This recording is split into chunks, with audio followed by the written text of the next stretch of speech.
Good morning, everyone. I'm Rob from the Actors Workshop, and you are in the Abyss for 2015. Just like we've been doing all week, I am going music first, and then we will get into our films.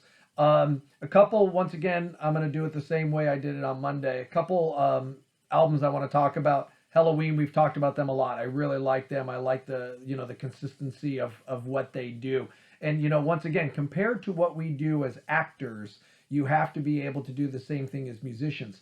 Success is consistency. Now, once again, it's also being creative, taking risks, challenging yourself, but consistency in your work, which causes people to continue to either listen to your music or go to your movies. And that's what you want out of this.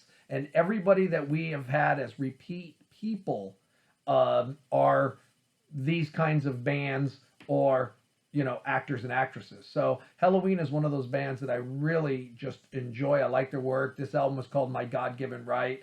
A lot of songs, a lot of bonus tracks. It's really good. Typical, let me see if I can find it. Typical of them though with album covers,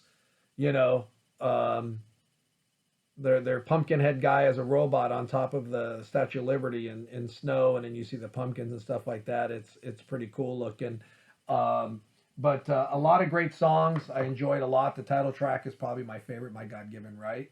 And it is our God-given right to stand and fight for what is ours, right? And that's kind of what the lyric is. It says what is mine, but I'm saying ours for all of us. That's what we're here for.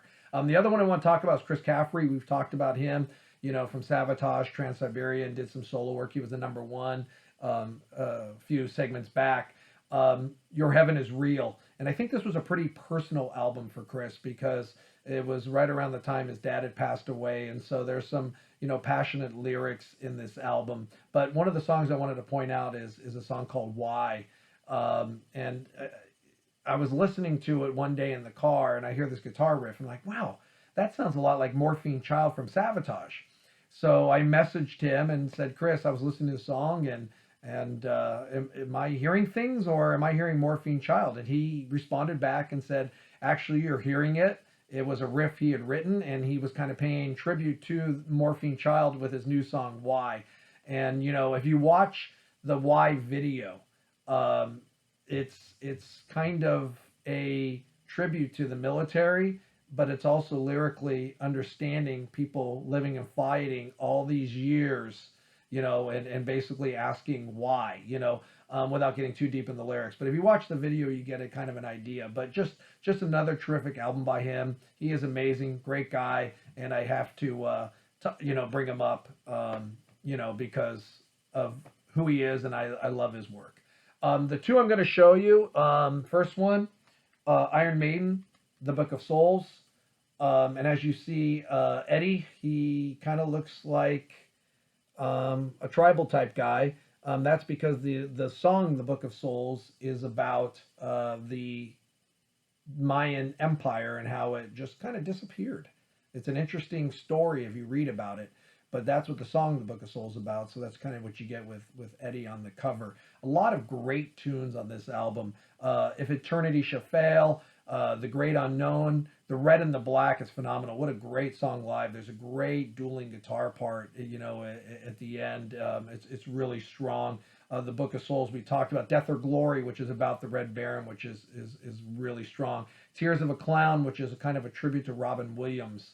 And then, of course, it ends with The Empire of the Clouds, an 18-minute song about a British airship that crashed the R-101, killing 48. If you've been in class with me, you've heard me talk about this song. It's really strong and it's quite a journey for 18 minutes because it really takes you through the construction, but then also the flaws, the flight, the falling. It's a musical journey. It's a lyrical journey. It's really well done.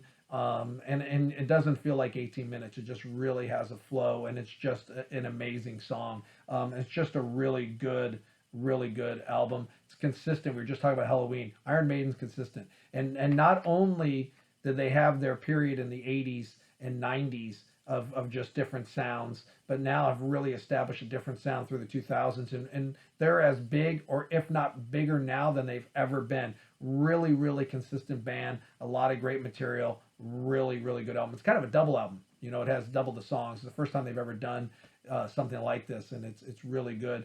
And I think that they're due for something new soon, hopefully. Number one, though, for 2015 is Ghost Meliora. I believe is how you pronounce it. Um, yeah, as much as I love Maiden, there's a couple songs that I will skip past. I like them all, but if I was just listening to it, I might skip past a couple. Meliora, every one of them is just a great, great song. And the first time I saw him live was on this tour, and just so great. I mean, opening up with Spirit, then he goes into the Pinnacle and the Pit. You got songs like Cerise. I'm telling you right now, Cerise is as good of a song as there is. From the musical standpoint, the lyrics, the way it kind of plays out, it's just really, really constructed well. It's a really good, good song. Majesty is phenomenal. It's another one that I really like. Yeah, it's just so powerful and so such a strong album. The album cover. I don't necessarily know if this comes from um, any movie poster like the last couple we talked about, but it definitely has, you kind of see the face here, but if you look closely, you also see the Papa Emeritus that we are talking about, Papa Emeritus 3, sitting in there. But yeah, this is one of my favorite albums, period. I really love it, and it's it's a must listen to. It's one of those ones that I think that, you know, I know that Omar said the other day he tried to listen to one and he was like, "Ooh, I'm scared off." You need to listen to some of this and give it a chance. And this is one that is definitely one to start with. It's just really good. I love it, and that's why it's number one for 2015. On the film side, they're all going to be shown. Nothing to talk about. I'm going to start with Mad Max. We've talked about this many times. I'm not a big fan of remakes. Fortunately, they kind of do it in their own way. I'm not a huge Tom Hardy fan, so I love the fact that they keep the mask on and it works for the character in this movie. But I love Charlize, and I think she's great. And I just think this makes for a good action movie. You know, that dystopian type land and feel, and to modernize the original Mad Maxes, you know, and Road Warrior and such, and then bring it into a modern feel is pretty cool. Because you got to realize the original Mad Max, I believe, was made in Australia. You know, when Mel Gibson was just starting off, so it was not a high budget film. Now all of a sudden you're having this remake, and it's pretty high budget, and so you get to watch it and view it very differently than those early ones. So pretty cool movie. Sylvester Stallone, you know, Michael B. Jordan, Creed. Is there any person who can milk a franchise better than Sylvester Stallone? Whether it be the Rocky franchise or the Rambo franchise. I mean, he just finds new ways to recreate the franchise, and Creed is a way of doing that, right? So you get 6 Rocky movies, right? I believe, and then or even 6, I think, and then you get 2 Creeds out of it, but still now about Apollo's kid, but you still have Rocky in it. So I mean, you are able to keep recreating new ways to capitalize on one of the biggest movie franchises in movie history. Stallone does it better than anyone, and I think Creed was a really, really good start to rebooting this franchise. All right, the Entourage movie. I like the movie because of the TV series. To me, the TV series is better, but having a movie at the end is kind of cool. It's all the same guys. They do a great job, but it really is Jeremy Piven as Ari. He's always the best part, and he's a lot of fun doing this stuff. And then you have, Billy Bob Thornton in it. So you have some good acting. You have the continuation from the TV show, and it's a good exclamation point to the TV show. And I'm glad they haven't done anything since this. But a good, enjoyable movie. You know, and once again, if you like the TV series, you'll like the movie. If you haven't seen the TV series, I would say watch the TV series first and then watch the movie. But overall, a pretty fun movie. All right, next up, Marvel movies, and I know a lot of my viewers love the Marvel movies. Avengers: Age of Ultron.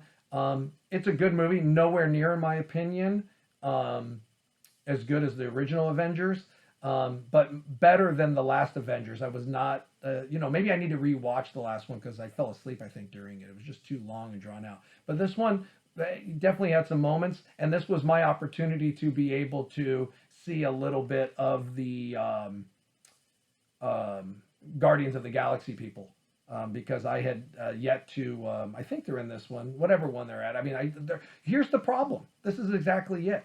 These movies start to blend, when you start putting so many characters into them, you can't remember which one is which. Whereas in the early ones, that Captain America story we talked about is so good and unique, it's a standalone. Or the original Iron Man, it's a standalone. Or the original Thor, it's a standalone. The first Avengers, it's a standalone because it's just the Avengers and then Loki as the villain. But when you start getting into this, there's just so many things and so many people. It's just overwhelming. And like I said, they become run-ons, right? I know that one of these you have the Guardians of the Galaxy, if not both, right? They're all tied in. And like I said, it just, to me, starts to be a little too much where you almost have to watch it just to, oh yeah, now I remember, compared to I know that movie. And that's where I think the early ones were really strong, and I think that's where they're missing now. Just my opinion, but that's what I think. All right, 2015 also brought us the reboot of the Star Wars series, right? Now we're getting into episodes 7, 8, and 9, starting with 7, The Force Awakens. They were smart when they did this, right?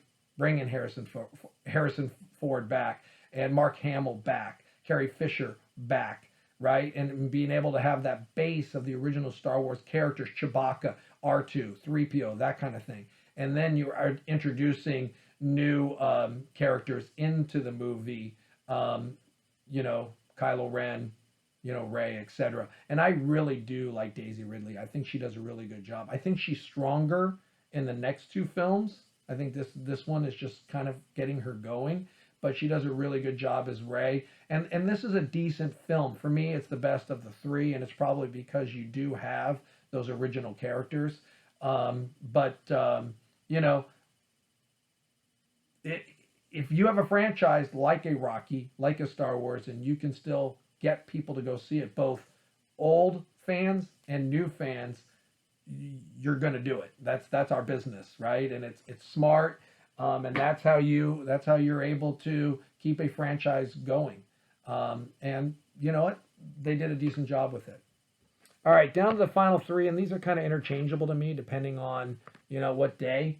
I'm going to go with this one first, The Hateful Eight, Tarantino. Another really good movie. Kurt Russell, Samuel L. Jackson. Tim.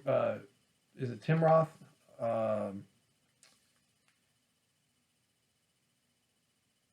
Bruce Dern, right? Walter Goggins. Yeah, it is Tim Roth. I don't know what I was thinking, but anyways, I love this movie because it's basically based in one location. And if you can carry a Tarantino movie, which is almost 3 hours in basically one location, actually it's two. They're in the carriage for the first part, and then the rest of it, they're in the cabin. And to be able to, have that good of acting, which is basically conversation based, right? When you're in one location, you have to be that good. And I just think that it's a really good, strong film with typical Tarantino things to it. Jennifer Jason Leigh as the prisoner is terrific. I mean, I think of her way back in the 80s with Fast Times and Single White Female and other things that she did, and then to have a role like this, she was really good. So there is a lot of good things in this movie, but it's not number one because unlike Pulp Fiction for me, or unlike a Django, if it's on TV, I might watch it unless there's something I'd rather watch. It's more of a mood movie for me. It's not as much of, oh, I got to watch The Hateful Eight, right? And so it's just a step below a Pulp Fiction or a Inglourious Bastards or a Django for me. But it's still a really, really strong picture, and I enjoy it a ton. I'm a big fan of Tarantino, as you can tell. All right. Next up, Spectre, 007. I really like this movie a lot. I just watched it, a few months back, and I just really enjoyed it. I really like the story. I like the movie. I love Christoph Waltz in it as the villain. Daniel Craig again does a great job, and it is just really good, and it's set up for the one that's coming out now, hopefully by Christmas. I know it's pushback, supposed to come out this summer, but it's got pushed back because of all the stuff. So I'm hoping that it still be able to come out in December, because I'm looking forward, because it is connected.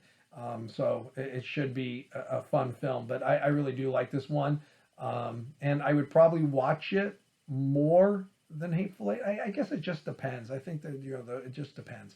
But I did enjoy this film. However, number one is Mission Impossible: Rogue Nation. I love Rebecca Ferguson, and I love that, for those who don't know, she did The White Queen. Tom Cruise saw her in The White Queen and said, that's my next Mission Impossible girl. And of course, she was in this one, and then the next one. You bring Ving Rhames back. It's the typical group of people. And then, like I said, you add in Alec Baldwin, and you add in some of these people, and it's just a really good movie. I enjoy this one. And like I said, it just keeps getting better, because the next one I enjoyed as well. And I love the fact that they use Rebecca Ferguson. I think she's really, really strong. She's very, very talented, and she's great in these movies. Tom Cruise, consistent, right? Doing what he does. We talk about it every episode, it seems like. And that's one of the reasons why I enjoy his films. But I just like this one. I like the way it ends with the guy. I'm not going to ruin it. Sorry. Okay. I just like the way it ends, and then it sets up for the next one. And I like when they do that. I like when a movie can connect, because some of the Mission Impossibles don't connect to each other, but these do, these last two. And I think that that's pretty cool. And so I enjoy the film. So, I guess on depending on what day it is, it could be Rogue Nation. It could be Spectre, or it could be Hateful Eight.